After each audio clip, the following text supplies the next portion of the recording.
Bismillahirrahmanirrahim. Assalamualaikum warahmatullahi wabarakatuh.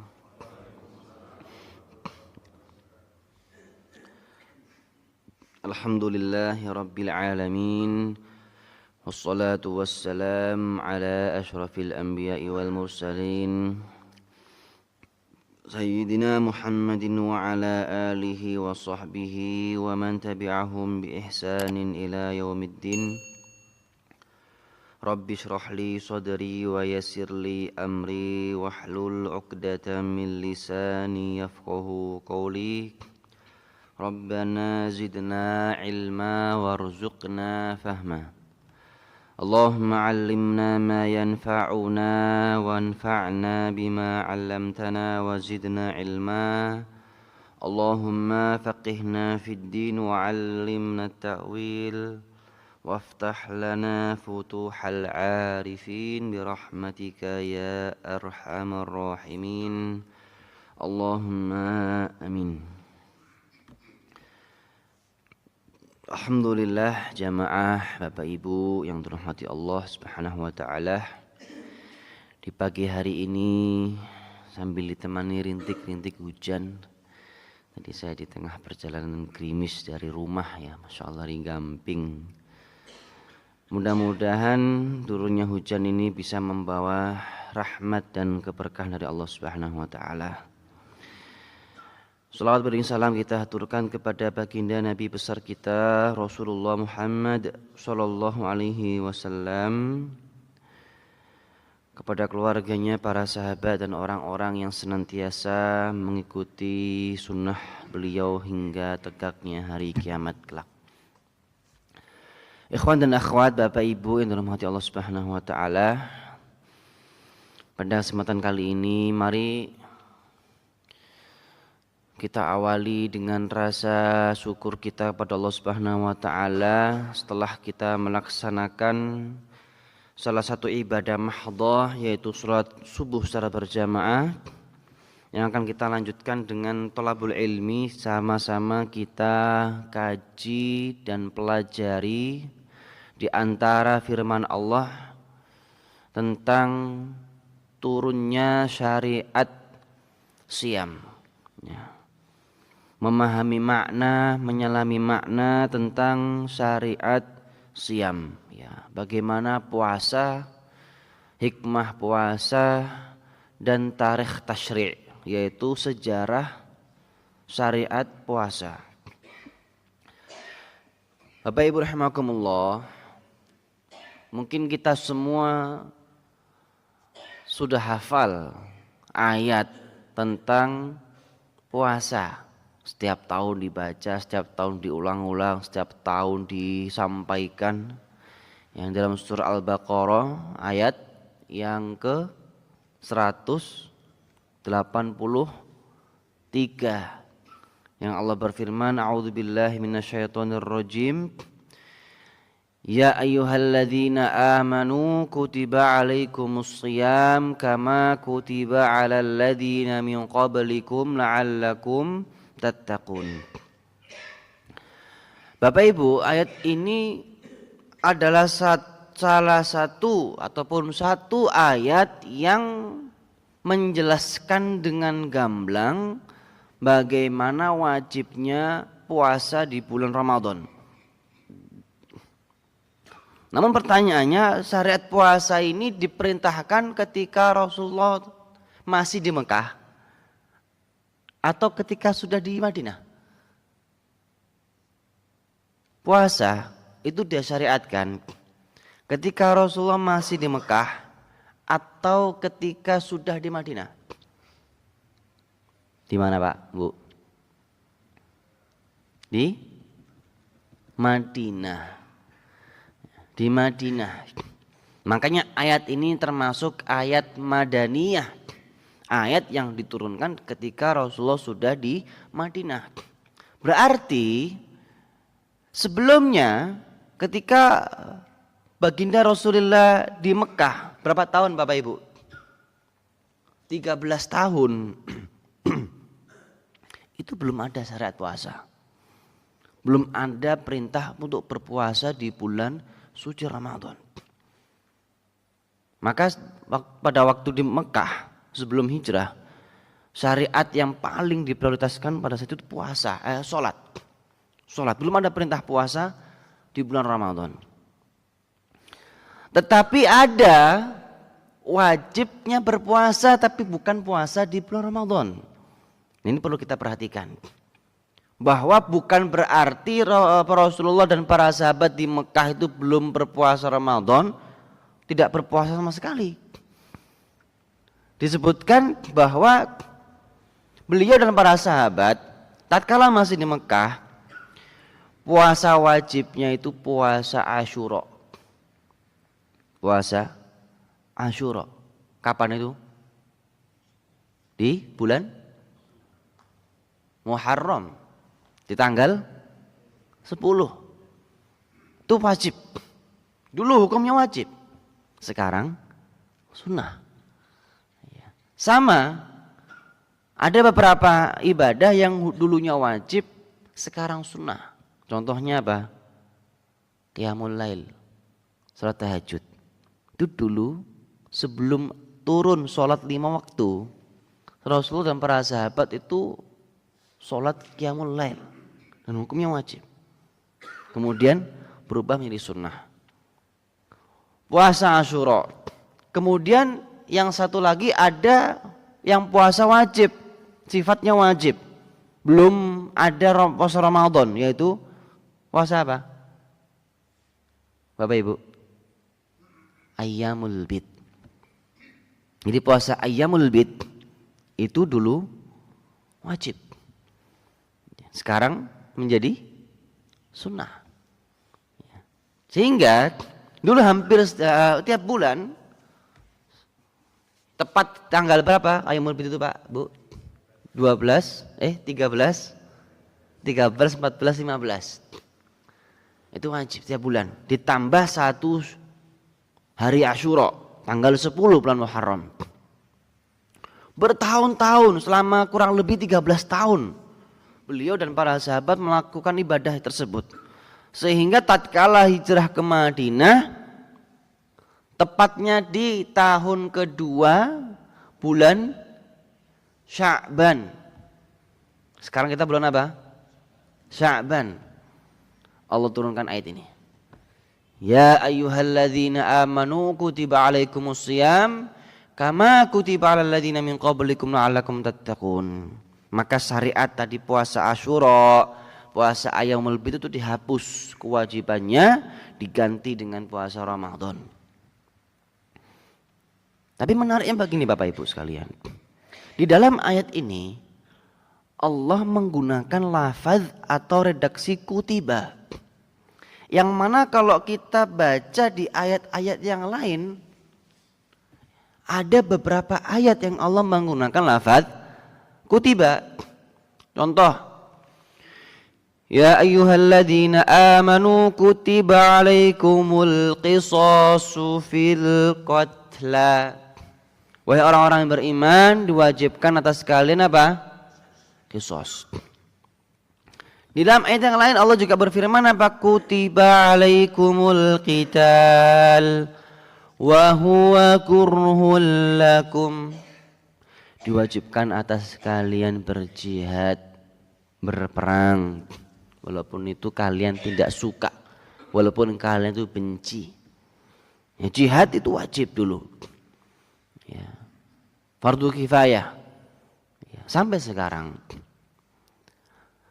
Kemudian para ahli tafsir menyebutkan ayat-ayat yang di dalamnya Allah menyelamatkan, memasukkan lafaz kutiba itu ayat perintah.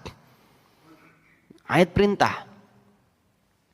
Dan sahabat Abdullah bin Mas'ud pernah menyampaikan, idza sami'tum nida Allah, kalau kalian mendengar panggilan Allah di dalam Al-Qur'an dengan lafaz ya ayyuhalladzina amanu.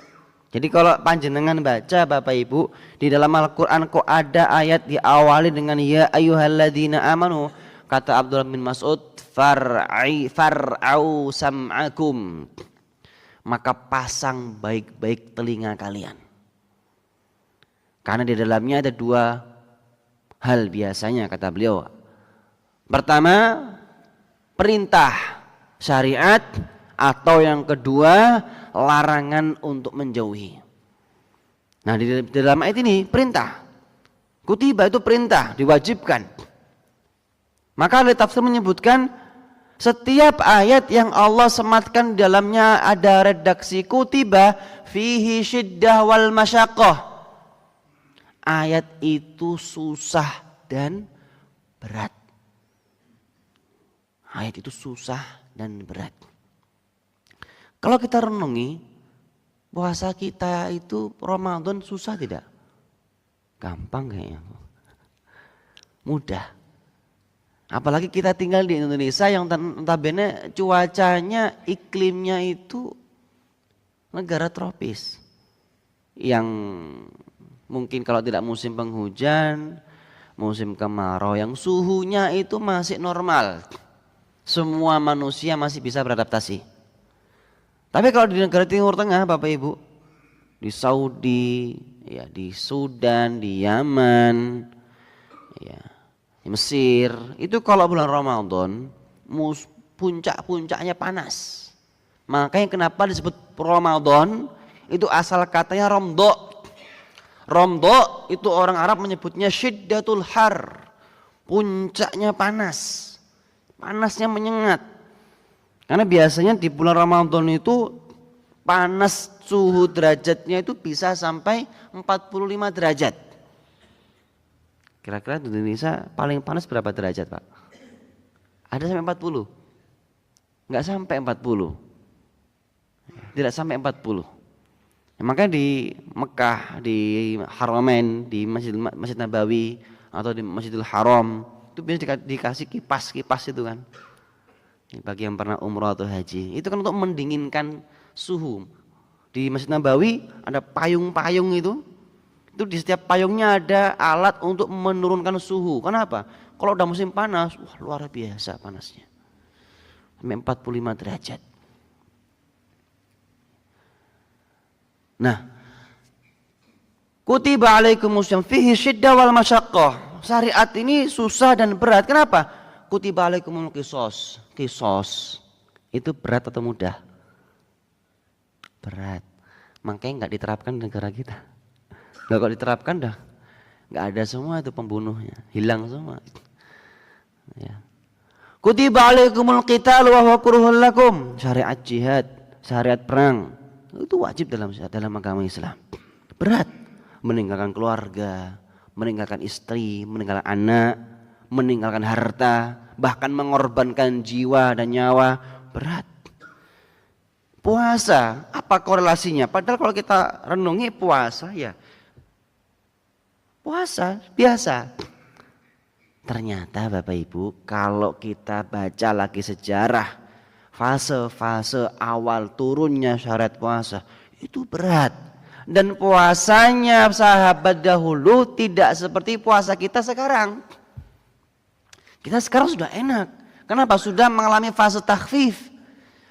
Sudah ada keringanan, ada apa istilahnya? Dispensasi dari Allah Subhanahu wa taala. Di awal fase turunnya syariat puasa itu berat. Bagaimana beratnya? Bapak Ibu, puasanya sahabat dulu dan Rasulullah itu tidak ada sahur. Bisa bayangkan gimana kalau nggak sahur? Terus kapan mulainya Ustaz? Mulainya puasa dahulu itu dimulai sejak tidur di malam hari atau setelah sholat isya. Jadi jenengan kalau misalnya pulang kerja, mandi, bersih-bersih, istirahat, leye-leye, apa ya? Kemudian ketiduran. Nah, tidurnya jenengan udah mulai puasa. Bayangkan kalau misalnya jenengan ketiduran jam 7. Jam 7 malam habis maghrib itu Pak, Bu. Terus sampai kapan nih buka puasanya? Yang besok maghrib berapa jam kira-kira? Jam 7 malam sampai jam 6 besok. Maghrib besok berapa jam itu Pak, Bu? Berapa? 23 jam puasanya. Wah, berat tidak? Berat. Apalagi kalau mungkin iftarnya tadi, buka puasanya tadi pas maghrib cuma air putih sama kurma. Untuk puasa 23 jam, wah berat. Dan itu pernah dialami oleh para sahabat. Makanya tarikh tasyri', sejarah pensyariatan puasa ini ada fase. Ada fasenya. Yang pertama tadi apa? Fase di mana dahulu umat Islam puasa hanya Asyura dan Ayyamul Bid. Kemudian di fase yang kedua turunlah ayat ini. Apa itu perintah puasa? Dan puasanya waktunya dimulai sejak tidur malam sampai nanti terbenamnya matahari. Sehingga dikisahkan ada beberapa peristiwa yang mana para sahabat ini mengadu kepada Rasulullah saking beratnya. Salah satunya siapa? Ka'ab bin Malik radhiyallahu an. Beliau menceritakan, dahulu saya pernah pulang ke rumah, pada saat itu saya tanya kepada istri, Bu, ada makanan tidak di rumah? Kemudian istrinya menjawab, sedang kosong, belum masak. Ya, ini kalau kira bapak pulang kerja kok orang nek panganan gitu, capek-capek, ya hujan-hujan, terus belum masak istrinya. Belum masak, ya sudah pergi dulu keluar. Saya tak keluar dulu ya Pak, mau belanja, mau masak. Keluar istrinya. Ka'ab bin Malik datang ke rumah, menunggu di rumah. Karena saking lamanya istrinya belanja, beliau ketiduran. Sehingga tatkala istrinya datang menyebutkan, "Ayo bangun, kenapa kamu tidur? Aku kan keluar untuk belanja." "Gimana kamu tidur? Kalau kamu tidur gimana?" "Puasa, gak jadi masak saya." "Terus saya masak buat siapa?" Karena sudah tidur. Akhirnya apa? Mau gak mau Ka'ab bin Malik puasa. Sudah tidur. Karena kalau sudah tidur sudah harus puasa. Sampai esok hari Ka'ab bin Malik melanjutkan aktivitas. Di setengah siang hari, di pertengahan siang beliau jatuh pingsan. Gak kuat. Ya, gak kuat. Sehingga kejadian ini disampaikan kepada Rasulullah. Beliau mengadu, "Ya Rasulullah, saya kemarin seperti ini, seperti ini, seperti ini." Rasulullah tidak bisa menjawab. Karena belum ada syariat, belum ada wahyu yang menjelaskan tentang konsekuensi orang yang menggugurkan puasanya, membatalkan puasanya. Kemudian di riwayat yang lain, di hadis yang lain juga disebutkan ada salah seorang sahabat Umar bin Khattab radhiyallahu anhu. Dikisahkan beliau tatkala hendak pulang ke rumah, beliau berhasrat ingin menggauli istrinya. Kemudian tatkala sampai di rumah di malam hari, ternyata istrinya sudah tidur. Kalau sudah tidur gimana? Berarti sudah puasa. Waduh, pusing bapak-bapak. Sudah tidur. Tapi karena hasratnya sudah terlalu tinggi, Umar bin Khattab, kenapa? Ini puasanya jedanya lama. Kalau ditunda besok lagi nggak kuat. Istrinya dibangunin, bu bangun. Diajak untuk berhubungan intim. Namun istrinya ketika bangun sadar, mengatakan, saya sudah tidur, saya ini puasa. Wis rapopo, lanjut. Setelah melakukan itu apalah terjadi? Khilaf. Umar bin Khattab khilaf. Sehingga keesokan harinya beliau mendatangi Rasulullah, "Ya Rasulullah, saya kemarin berbuat khilaf." Piye Mar, ya khilaf piye. Jarang-jarang saya mendapati kamu ini berbuat khilaf. Apa khilaf kamu? "Begini ya Rasulullah, kemarin saya itu pulang ke rumah, saya ingin berhasrat mendatangi istri saya. Kok ternyata sampai di rumah istri saya sudah tidur. Sedangkan kondisi saya pada saat itu sudah sangat tinggi sekali. Hasrat saya untuk menggauli istri saya. Mau gak mau saya datang istri saya dan saya paksa untuk berhubungan suami istri. Ya Rasulullah, hukum saya." Ini bedanya kita dengan para sahabat itu Bapak Ibu ya. Kalau para sahabat itu kalau melanggar, ketahuan minta dihukum. Tapi kalau kita melanggar, singit-singit, sembunyi-sembunyi, ya, ngeles, bahkan kalau ketahuan ngeles. Itu keimanannya para sahabat luar biasa. Ya Rasulullah hukum saya karena saya berbuat khilaf. Ketika itu Rasul tidak bisa menjawab karena belum ada tuntunan syariat.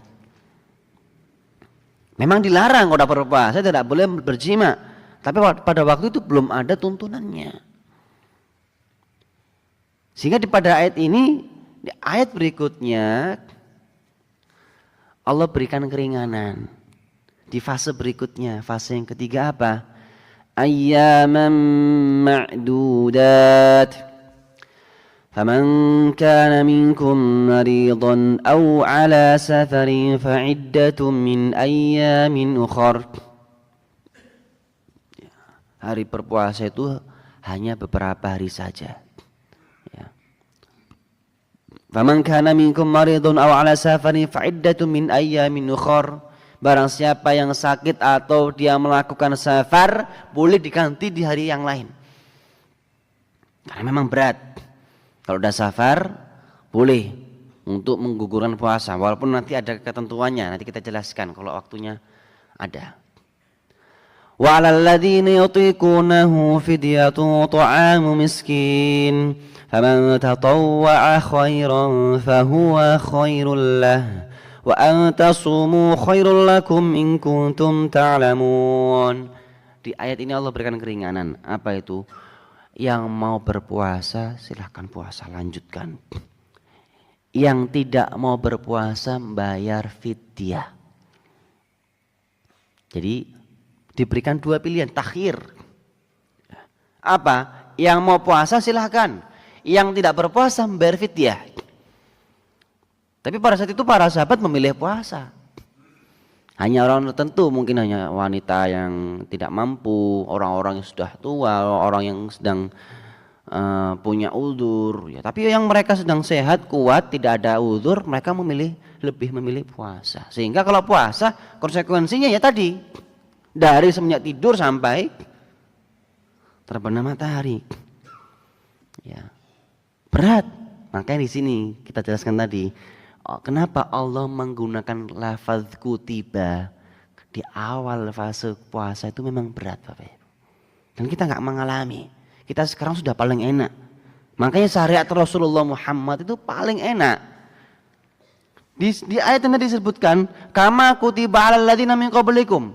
Diwajibkan sebagaimana umat-umat kalian dulu diwajibkan berpuasa. Artinya, Bapak Ibu sekalian, umatnya Nabi Musa, umatnya Nabi Isa, umatnya Nabi Ibrahim, umatnya nabi-nabi yang lain sebelum Muhammad itu dulu semua juga berpuasa dan puasanya sama modelnya.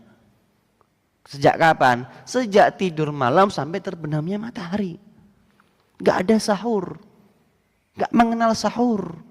Puasa yang mengenal sahur ya syariatnya Rasulullah Muhammad. Dan itu sebagai bentuk pembeda. Kata Rasulullah, yang membedakan kita dengan ahli kitab adalah sahur. Tasahharu fa inna fis sahuri barakah. Makanya Rasulullah mengatakan, maka bersahurlah karena di dalam sahur itu ada keberkahan.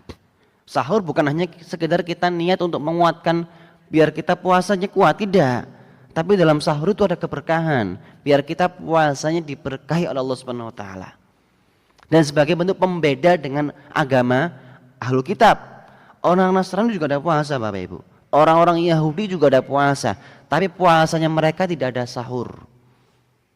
Berbeda dengan puasa kita. Ya. Sehingga pada saat itu memang berat. Makanya Allah sandingkan dengan ayat jihad. Allah sandingkan dengan ayat kisos. Ya. Baru di ayat yang ke-187 disitulah Allah berikan keringanan. Apa kata Allah? Uhilla lakum laylatas siyamir rafathu ila nisaikum. Ini di halaman berikutnya. Ya, yang paling atas.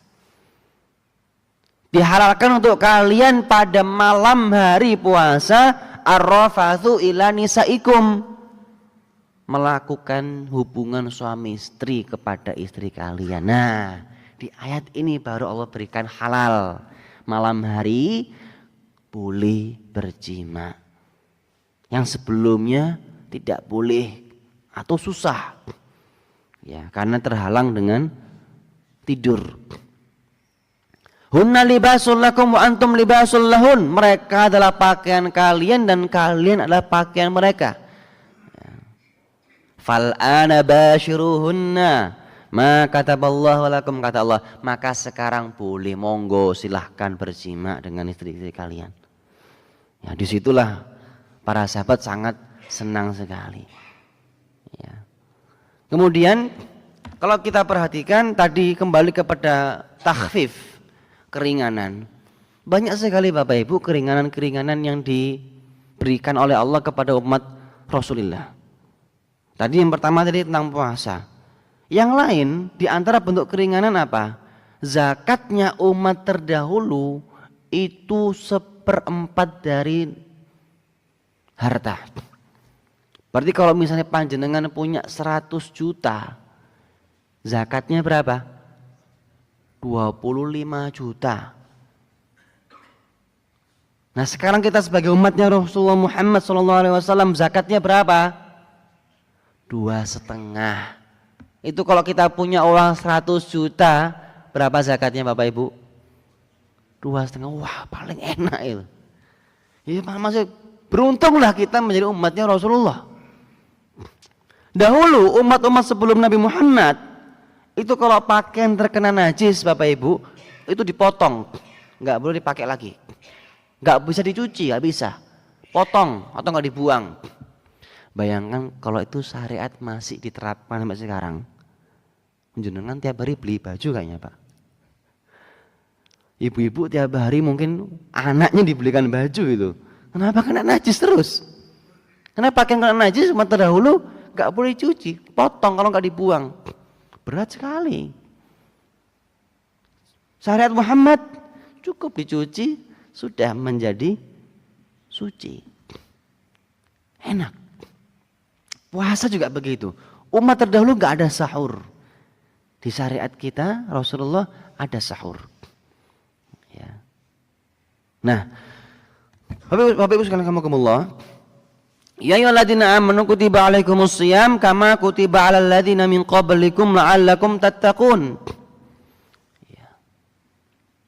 Kenapa ibadah puasa ini termasuk ibadah yang istimewa? Bahkan disebutkan dalam hadis qudsi, kullu amalin ibni adam lahu illa shiyam fa innahu li wa ana ajzi bih. Setiap amal perbuatan anak cucu Adam itu untuknya kecuali puasa. Wa ana ajzi bih fa innahu li wa ana ajzi bih. Puasa itu untukku dan aku yang akan langsung memberikan pahalanya. Bapak Ibu, saking istimewanya ibadah puasa, kita mungkin sering mendengar ya bagaimana fadilah ataupun keutamaan sholat. Ya. Entah itu sholat sunnah ataupun sholat rawatib 5 waktu. Bagaimana yang sholat sunnah fajar lebih baik daripada dunia seisinya. Sholat duha, sholat sunnah rawatib, sholat wajib 5 waktu, banyak. Fadilah keutamaan haji, umroh, keutamaan pahala sedekah, keutamaan membayar zakat. Tapi Bapak Ibu pernah tidak mendengar keutamaan pahala puasa? Pernah enggak dalam Al-Quran atau Rasulullah dalam hadis menjelaskan tentang pahala puasa? Ada enggak? Pernah tidak mendengar? Apa keutamaan pahala puasa? Pahalanya, pahala puasa itu apa? Kalau yang umroh kan antara umroh dan umroh satu bisa menghapuskan, menggugurkan dosa. Orang yang sholat berjamaah di masjid mendapatkan 27 derajat. Orang yang bersedekah, satu sedekah sama seperti 700 butir pahalanya. Tapi kalau puasa apa Pak? Pernah mendengar tidak? Tidak. Itulah saking istimewanya ibadah puasa, Allah rahasiakan pahalanya. Tidak dikasih tahu. Bahkan Rasulullah sendiri pun tidak tahu apa pahalanya puasa. Gak ada Bapak Ibu, silakan cari. Hadis tidak ada menjelaskan keutamaan pahala puasa. Yang ada keutamaan puasa Ramadan. Tapi puasa Ramadan pahalanya apa? Gak ada. Sehingga disebutkan saking istimewanya ibadah puasa, saking cintanya Allah terhadap ibadah puasa, Allah rahasiakan pahalanya. Bapak Ibu, sesuatu kok rahasia itu biasanya kecil atau besar? Orang kok dapat hadiah dan hadiah dirahasiakan itu biasanya kecil atau besar? Besar. Sehingga seakan-akan Allah ingin menjelaskan orang yang berpuasa ini pahalanya besar loh. Eman-eman kalau enggak berpuasa. Sungguh rugi orang yang tidak berpuasa. Fa innahu li wa ana ajzibi. Saking besarnya Bapak Ibu, pahalanya itu Allah simpan. Fa innahu li. Untukku, puasa ini untukku. Beda dengan sholat. Sholat untuk diri kita sendiri. Umrah untuk diri kita sendiri. Sedekah, zakat untuk diri kita sendiri. Tapi kalau puasa itu langsung Allah yang menggaransi. Fa innahu li wa ana ajzibi, dan akulah akan langsung memberikan pahalanya. Imam Ibnu Hajar Al-Asqalani itu menyebutkan, kenapa Allah mengkhususkan ibadah puasa daripada ibadah yang lain Bapak Ibu? Yang pertama, saking istimewanya ibadah puasa, disebutkan bahwa Bapak Ibu kalau sholat ada gerakannya kan? Haji ada gerakannya tidak? Membayar zakat ada tata caranya tidak? Semua ibadah selain puasa itu ada rukunnya. Sholat membaca Al-Fatihah, takbiratul ihram ada sujudnya. Membayar zakat itu ada objeknya, ada harta yang harus diserahkan. Umroh haji ada tujuan yang kita pergi. Ada tata cara, tutorial ibadahnya, rangkaiannya. Tapi sekarang pertanyaannya Bapak Ibu, tata cara ibadah puasa apa? Apa? Gimana caranya puasa itu? Tidak ada. Ada tidak rukun puasa? Apa rukun puasa Bapak Ibu? Niat tok kan? Niat saja, setelah itu sudah gak ada. Gak ada gerak-geriknya, gak ada gerakannya, gak ada rukunnya. Sehingga apa? Kata Imam Ibnu Jauzi rahimahullah menyebutkan, ibadah puasa itu potensi ikhlasnya sangat tinggi dan potensi riyaknya sangat jauh dibanding ibadah-ibadah yang lain. Sehingga apa? Orang yang berpuasa itu nilai keikhlasannya itu besar. Dia susah untuk riak. Lah sing arep diriak iki napa? Foto saya sedang berpuasa. Lah sekarang kita membedakan orang yang berpuasa dengan orang yang tidak berpuasa. Bisa enggak? Sama saja. Ini dengan puasa tidak? Membedakan sama orang yang tidak berpuasa, tidak ada bedanya. Kalau orang sholat kita bisa tahu ini orang sedang sholat. Kalau orang bayar zakat tahu ini ada harta yang diserahkan, ada objek yang ditujukan. Orang pergi haji jelas tahu, oh rame-rame bancaan. Tapi kalau puasa kita bisa tahu itu orang puasa tidak? Enggak tahu. Sehingga apa? Potensi riak itu susah. Apa yang mau diriakkan? Apa yang mau ditonjolkan? Apa yang mau kita banggakan dari puasa? Itu sama saja. Orang enggak puasa sama orang puasa. Bahkan orang yang enggak puasa bilang puasa pun kita bisa percaya. Bulan Ramadan kita tanya, Pak puasa? Puasa. Pada jam 7 tadi mampir ke warung Padang sarapan. Tapi kalau dikatakan sholat, kita bisa tahu sholat itu sedang sholat. Kita bisa tahu orang itu sedang umroh atau haji, ya sedang di Masjidil Haram. Tapi kalau orang berpuasa, gak bisa kita membedakan orang puasa atau tidak. Sehingga dikatakan orang puasa itu ikhlasnya sangat besar. Sehingga Allah itu sangat suka kepada orang hamba yang ketika beribadah keikhlasannya itu sangat besar. Sehingga dari semua ibadah Bapak Ibu yang nilai ikhlasnya paling tinggi dan susah untuk riya itu puasa. Makanya saking istimewanya ibadah puasa, Allah rahasiakan pahalanya. Saking spesialnya ibadah puasa Bapak Ibu, pahalanya Allah simpan. Fa innahu li wa ana ajzibi. Puasa itu untukku dan akulah yang langsung akan memberikan pahalanya. Maksudnya apa? Bapak Ibu, nanti ketika di hari kiamat kita semua ini nanti akan disidang sama Allah, di mahkamah, dihisab, ditanya. Di antara bentuk pertanyaan nanti dari Allah Subhanahu wa taala pada kita apa? Pernah tidak ketika kita saat di dunia mendolimi orang, mencaci orang, menghina orang? Ya. Kalau pernah, apa konsekuensinya? Pahala sholatnya diambil, pahala zakatnya diambil, pahala haji umrohnya diambil, pahala sedekahnya diambil. Illa siyam fa innahu li wa ana ajzibih. Kecuali pahala puasa. Pahala puasa untukku langsung disimpan sama Allah, deposit pahala. Maka sungguh rugi orang kok ketika di dunia uripe akeh kakean dolim ra tau poso. Itu muflis. Maka kata Rasulullah, manil muflis, siapa orang yang rugi? Kata para sahabat, orang rugi itu ketika bisnis bangkrut itu rugi. Orang yang rugi nggak punya uang ketipu rugi. Kata Rasul tidak. Kata baginda Rasulullah, orang yang rugi itu nanti di akhirat, tatkala dia di dunia sering mendolimi orang, maka pahalanya akan diambil semua ibadahnya. Maka ibadah puasa yang pengecualian. Kenapa? Fa innahu li wa ana ajzibi. Pahalanya Allah khususkan disimpan oleh Allah dan gak akan diberikan, gak akan diserahkan, gak akan diambil oleh orang-orang yang mungkin dulu pernah kita zalimi. Istimewa tidak? Istimewa, spesial. Makanya orang yang banyak puasa itu penabung pahalanya banyak. Dan ini tidak terkhusus puasa Ramadan ya Bapak Ibu. Semua puasa. Puasa Yaumul Bid, puasa Daud, puasa Senin Kamis. Jadi dengan kalau puasa itu pahalanya langsung deposit sama Allah Subhanahu wa taala. Ya.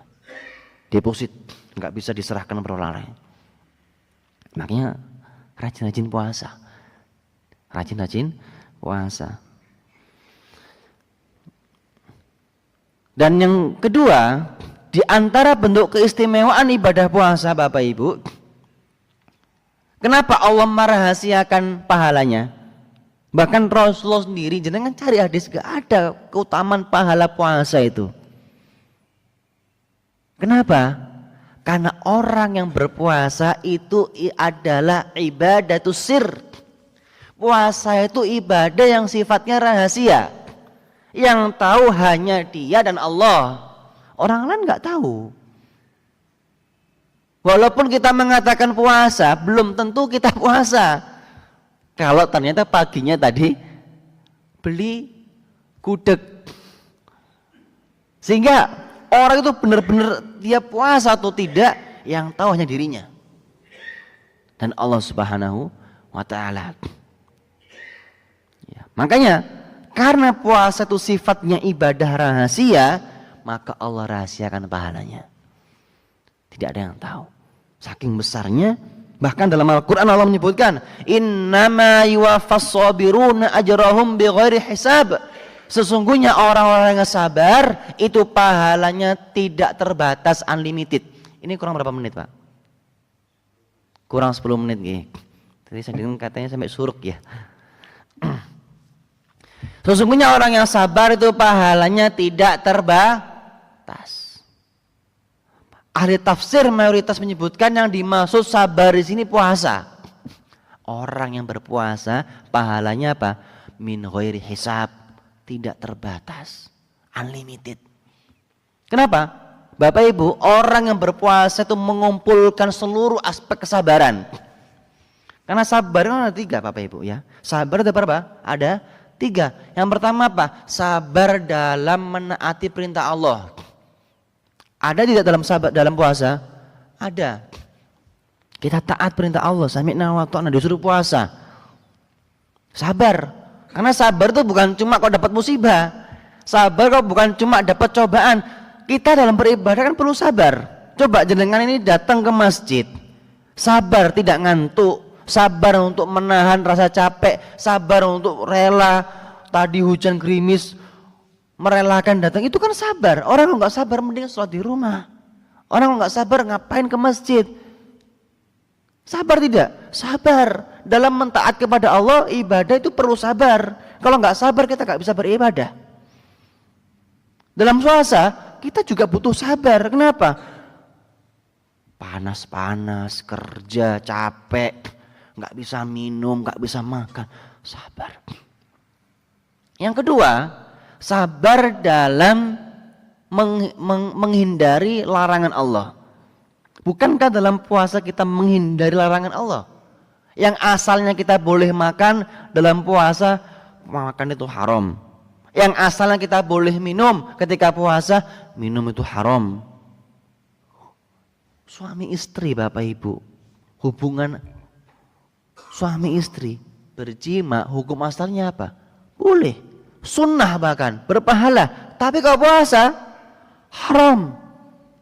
Bukankah itu sabar? Kita sabar menahan rasa lapar, sabar menahan rasa haus, sabar menahan hasrat kita untuk menggauli pasangan kita. Itu bentuk kesabaran dan itu ada dalam puasa. Dan yang ketiga apa? As-sabru ala aqdarillah. Sabar terhadap takdir Allah. Kita ditakdirkan menjadi seorang muslim. Ketika masuk bulan Ramadan, kita berpuasa, kita sabar. Itu semuanya ada dalam ibadah puasa. Makanya dalam ayat innama yuwaffas sabiruna ajrahum bighairi hisab. Sesungguhnya orang-orang yang sabar pahalanya tidak terbatas. Ai as-shaimun. Orang yang sabar adalah orang yang berpuasa. Dan Allah itu innallaha ma'as sabirin.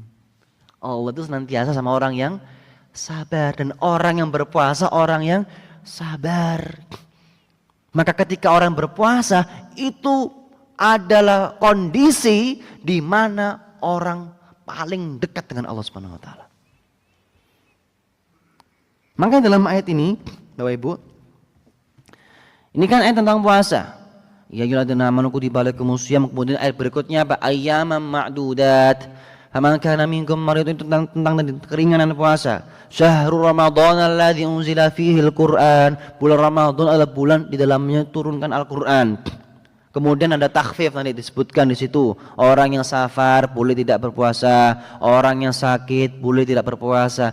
Tapi di ayat yang paling bawah, ayat berikutnya di 186, Allah memasukkan ayat tentang yang tidak ada sangkut pautnya dengan puasa. Apa itu? Wa idza sa'alaka 'ibadi anni fa inni qarib.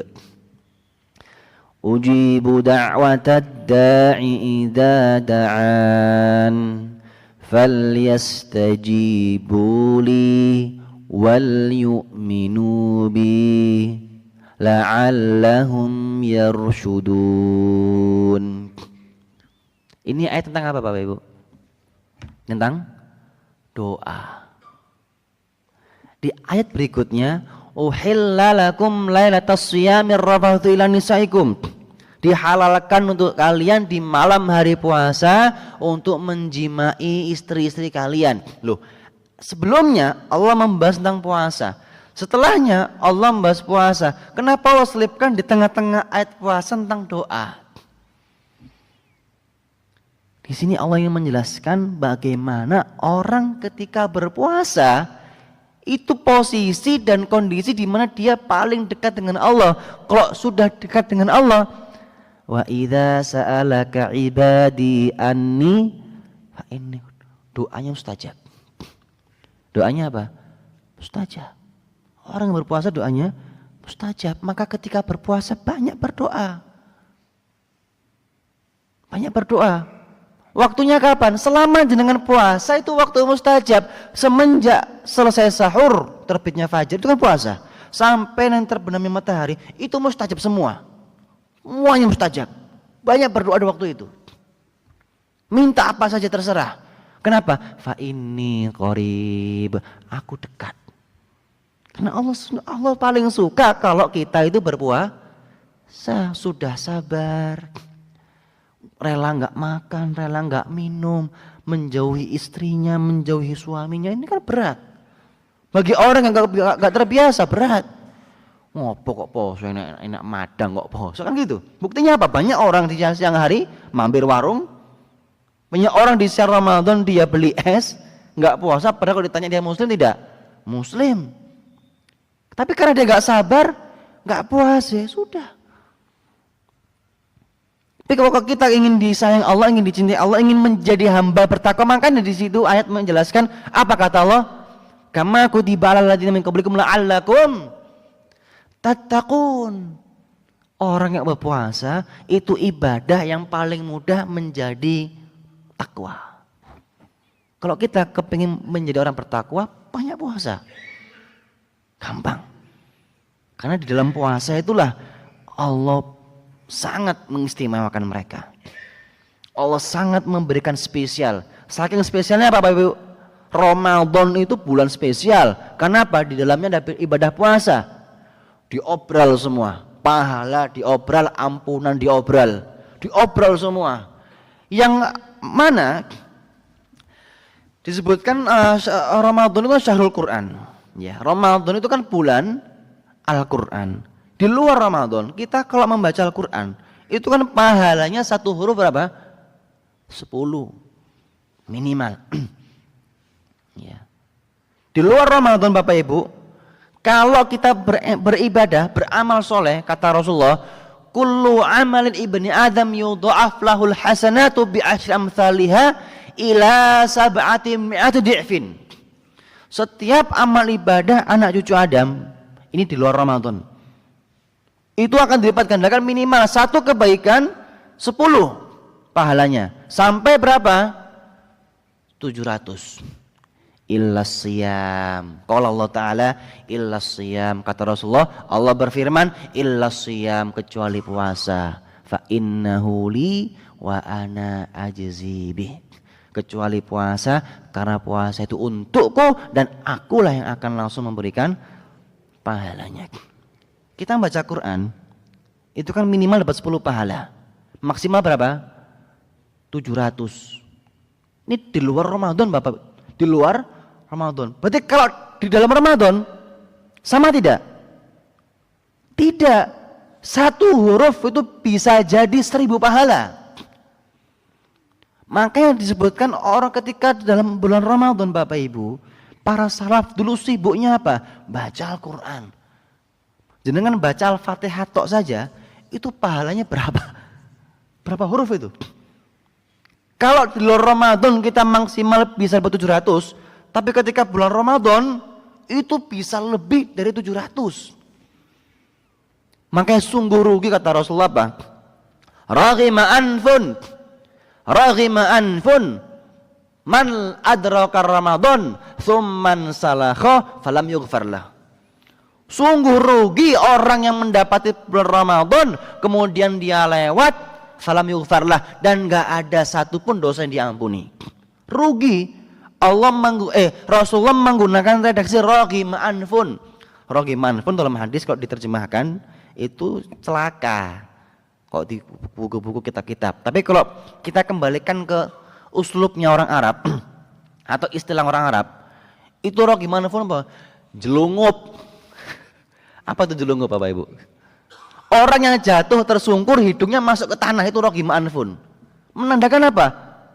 Rugi sekali. Masuk bulan Ramadan kok nggak dapat pahala, dosanya nggak ada diampuni. Itu sama seperti orang yang masuk ke got itu loh. Kata Rasulullah, roghima anfun, rugi. Kenapa? Di bulan Ramadan itu diobral pahala.